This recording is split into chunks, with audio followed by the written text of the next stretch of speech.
ಕೋಳಿ ಸಾಂಬಾರಲ್ಲಿ ತುಂಬಾ ರುಚಿಯಾಗಿ ಯಾವ ಸಾಂಬಾರು ಮಾಡ್ಬೋದು ಅಂತ ನಾನೇನು ಕೇಳಿದ್ರೆ ಮೊಟ್ಟೆ ಕೋಳಿ ಸಾಂಬಾರನ್ನೇ ಸಜೆಸ್ಟ್ ಮಾಡ್ತೀನಿ. ಯಾಕಂದರೆ ಇದು ಬರೀ ಮುದ್ದೆಗೆ ಮಾತ್ರ ಅಲ್ಲ, ರೈಸು ಮತ್ತು ಚಪಾತಿ, ಪೂರಿ, ರೊಟ್ಟಿಗೆ ಎಲ್ಲದಕ್ಕೂ ತುಂಬಾ ಚೆನ್ನಾಗಿ ಬರುತ್ತೆ. ಬನ್ನಿ ಫ್ರೆಂಡ್ಸ್, ವಿಡಿಯೋ ಸ್ಟಾರ್ಟ್ ಮಾಡೋಣ. ಮೊದಲಿಗೆ ನಾನಿಲ್ಲಿ ಒಂದು ಕುಕ್ಕರ್ಗೆ ಸ್ವಲ್ಪ ಎಣ್ಣೆನ ಹಾಕ್ಕೊತಾ ಇದ್ದೀನಿ. ಹಾಗೆ 2 kg ಮೊಟ್ಟೆ ಕೋಳಿನ ಬಿಸಿ ನೀರಲ್ಲಿ ತೊಳೆದು ಕುಕ್ಕರ್ಗೆ ಹಾಕ್ಕೊತಾ ಇದ್ದೀನಿ. ಕುಕ್ಕರ್ಗೆ ಹಾಕಿದ್ಮೇಲೆ ಸ್ವಲ್ಪ ಉಪ್ಪನ್ನ ಹಾಕಿ ಮಿಕ್ಸ್ ಮಾಡಿಕೊಂಡು ಒಂದು 10 ನಿಮಿಷದ ತನಕ ಹಾಗೆ ತಿರುಗಿಸ್ಕೊತಾ ಬರಬೇಕು. ಯಾಕಂದರೆ ಅದರಲ್ಲಿರೋ ನೀರಿನಂಶ ಎಲ್ಲ ಬಿಟ್ಟು ಬರಬೇಕು. ಅದಕ್ಕಾಗಿ ಒಂದು 2 ನಿಮಿಷ ತಿರುಗಿಸ್ಬಿಟ್ಟು ಮತ್ತೆ ಒಂದು ಪ್ಲೇಟಿಂದ ಮುಚ್ಚಿ, ಅಷ್ಟರಲ್ಲಿ ಅದು 10 ನಿಮಿಷದಲ್ಲಿ ನೀರೆಲ್ಲ ಬಿಟ್ಕೊಂಬರುತ್ತೆ. ಇವಾಗ ನಾವು ಒಂದು ಮಸಾಲೆ ರೆಡಿ ಮಾಡ್ಕೊಳ್ಳೋಣ. ಒಂದು ಜಾರ್ನಲ್ಲಿ 3 ಈರುಳ್ಳಿ ಹಾಕ್ಕೊಳ್ತಾ ಇದ್ದೀನಿ. 1/4 ಸ್ಪೂನಷ್ಟು ಅರಿಶಿನ ಪುಡಿ, ಸ್ವಲ್ಪ ಶುಂಠಿ, 1 ಬೆಳ್ಳುಳ್ಳಿ, ಸ್ವಲ್ಪ ಕೊತ್ತಂಬರಿ, ಚಕ್ಕೆ, ಲವಂಗ 4, ನೀರು ಹಾಕ್ಕೊಂಡು ರುಬ್ಕೊಂಬರೋಣ. ನುಣ್ಣಗೆ ರುಬ್ಬಿದ್ದೀನಿ. ಅಷ್ಟರಲ್ಲಿ ಇವಾಗ ಚಿಕನ್ ಏನಾಯಿತು ನೋಡೋಣ ಬನ್ನಿ. ನೋಡಿ, ಕುದಿ ಬರ್ತಾ ಇದೆ, ನೀರೆಲ್ಲ ಅದೇ ತಂತಾನಾಗೆ ಬಿಟ್ಕೊಂಡು ಬಂದಿದೆ. ಇವಾಗ ರುಬ್ಬಿರೋ ಅಂಥ ಮಸಾಲೆನ ಹಾಕ್ಕೊಳ್ಳೋಣ. ಈ ಥರ ಮಸಾಲ ಟ್ರೈ ಮಾಡಿ, ಸಾಂಬಾರು ತುಂಬ ಚೆನ್ನಾಗಿ ಬರುತ್ತೆ. ಜಾರ್ಗೊಂದು ಸ್ವಲ್ಪ ನೀರು ಹಾಕ್ಕೊಳ್ಳೋಣ. ನೀಟಾಗಿ ಒಂದು ಸಲ ಮಿಕ್ಸ್ ಕೊಡಿ ಫ್ರೆಂಡ್ಸ್. ಹಾಗೆ ಹೊಸದಾಗಿ ಯಾರಾದರೂ ನನ್ನ ಚಾನಲ್ಗೆ ಜಾಯ್ನ್ ಆಗಿದ್ದರೆ ಪ್ಲೀಸ್ ಸಬ್ಸ್ಕ್ರೈಬ್ ಮಾಡ್ಕೊಂಡು ನೋಡಿ. ಹಾಗೆ ಬೆಲ್ ಬಟನ್ ಕ್ಲಿಕ್ ಮಾಡಿ ಆಲ್ ಅಂತ ಸೆಲೆಕ್ಟ್ ಮಾಡ್ಕೊಂಡು ನೋಡಿ. ಸ್ವಲ್ಪ ನೀರು ಮಿಕ್ಸ್ ಮಾಡ್ಕೊಳ್ಳೋಣ. 1 ಪ್ಲೇಟ್ಗೆ 5 ಸ್ಪೂನಷ್ಟು ಸಾಂಬಾರು ಪುಡಿ ಹಾಕ್ಕೊತಾ ಇದ್ದೀನಿ. ಸಾಂಬಾರು ಪುಡಿ ಅಂದರೆ ಬರೀ ಒಣಮೆಣ್ಸಿಕಾಯಿ ಮತ್ತು ಧನಿಯಾ ಪೌಡ್ರು ಮಿಕ್ಸ್ ಮಾಡಿರೋ ಅಂಥದ್ದು.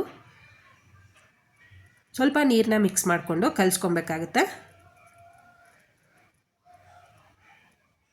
ಕಲಿಸ್ಕೊಂಡು ಚಿಕನ್ ಬೇಯ್ತಾ ಇರುತ್ತಲ್ಲ ಕುಕ್ಕರ್, ಅದಕ್ಕೆ ಮಿಕ್ಸ್ ಮಾಡ್ಕೊಳ್ಳೋಣ. ಮಿಕ್ಸ್ ಕೊಡಿ, ನೀಟಾಗಿ ಒಂದು ಸಲ ಮಿಕ್ಸ್ ಕೊಡಿ. ನೋಡಿ, ಮೊಟ್ಟೆ ಕೋಳಿ ಸಾಂಬಾರಂತೂ ಈ ಥರ ನೀವೊಂದು ಸಲ ಟ್ರೈ ಮಾಡಿ. ಆಹಾ, ತುಂಬ ಚೆನ್ನಾಗಿ ಬರುತ್ತೆ. ಈಗ ಪ್ಲೇಟ್ಗೆ ಒಂದು ಸಲ ನೀರು ಹಾಕ್ಕೊಂಡು ಅದನ್ನು ಮಿಕ್ಸ್ ಮಾಡ್ಕೊತಾ ಇದ್ದೀನಿ. ಮೊಟ್ಟೆ ಕೋಳಿ ಆಗಿರೋದ್ರಿಂದ ನಾನು ಇದನ್ನು 5 ವಿಷಲ್ ಕೂಗಿಸ್ಕೊತೀನಿ. ಕುಕ್ಕರ್ನ ಕ್ಲೋಸ್ ಮಾಡಿ 5 ನಿಮಿಷ ಕುದಿಯೋಕ್ಕೆ ಬಿಡೋಣ. 5 ವಿಷಲ್ ಕೂಗಿಸ್ಕೊಬೇಕಾಗತ್ತೆ. ಈಗ ಜಾರ್ಗೆ ಮತ್ತೆ ತೆಂಗಿನಕಾಯಿನಲ್ಲಿ ಒಂದು ಕಡೆ ಹೋಳು ಬರುತ್ತಲ್ಲ, ಅದು ಚಿಕ್ಕ ಹೋಳನ್ನ ಹಾಕ್ಕೊತಾ ಇದ್ದೀನಿ, ತುರಿದ್ಬಿಟ್ಟು ಹಾಕ್ಕೊತಾ ಇದ್ದೀನಿ. 1 ಟೊಮೊಟೊ ಹಣ್ಣು, ಕಡಲೆ 2 ಸ್ಪೂನು, ಸ್ವಲ್ಪ ನೀರು ಹಾಕ್ಕೊಂಡು ರುಬ್ಬಿದ್ದೀನಿ. ನುಣ್ಣಗೆ ರುಬ್ಕೊಬೇಕಾಗುತ್ತೆ. ನೋಡಿ, ಕುಕ್ಕರ್ ವಿಷಲ್ ಓಪನ್ ಮಾಡಿ ತೋರಿಸ್ತಾ ಇದ್ದೀನಿ. 5 ವಿಷಲ್ ಕೂಗಿ ರೆಡಿಯಾಗಿದೆ. ತುಂಬ ಚೆನ್ನಾಗಿ ಬರುತ್ತೆ. ನೋಡಿ, ಮಿಕ್ಸ್ ಮಾಡಿ ತೋರಿಸ್ತಾ ಇದ್ದೀನಿ ನಾನೀಗ. ಕಲ್ಲರು ಅಷ್ಟೇ ತುಂಬ ಚೆನ್ನಾಗಿ ಬರುತ್ತೆ. ನಾನು ಕುಕ್ಕರ್ನಲ್ಲಿ ಸ್ವಲ್ಪ ಜಾಸ್ತಿ ಆಯಿತು ಅಂತ ಮತ್ತೆ ಬೇರೆ ಪಾತ್ರೆಗೆ ಶಿಫ್ಟ್ ಮಾಡ್ಕೊತಾ ಇದ್ದೀನಿ.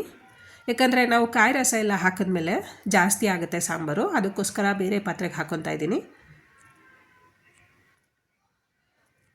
ಇವಾಗ ರುಬ್ಬಿರೋ ಅಂಥ ಕಾಯಿ ಮತ್ತು ಕಡಲೆನ ಮಿಕ್ಸ್ ಕೊಡೋಣ. ಸ್ವಲ್ಪ ನೀರು ಹಾಕಿ ಜಾರ್ಗೆ ಅದು ಮಿಕ್ಸ್ ಮಾಡ್ಕೊಳ್ಳೋಣ.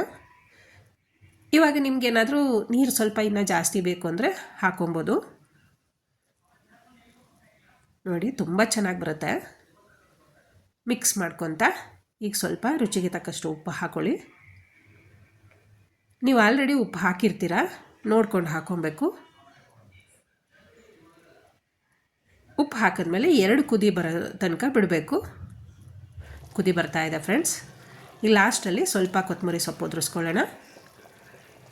ಘಮ ಘಮ ಅಂತೂ ತುಂಬ ಚೆನ್ನಾಗಿ ಬರ್ತಾಯಿದೆ ಫ್ರೆಂಡ್ಸ್. ಮೊಟ್ಟೆ ಕೋಳಿ ಸಾಂಬಾರು ರೆಡಿ ಆಯಿತು.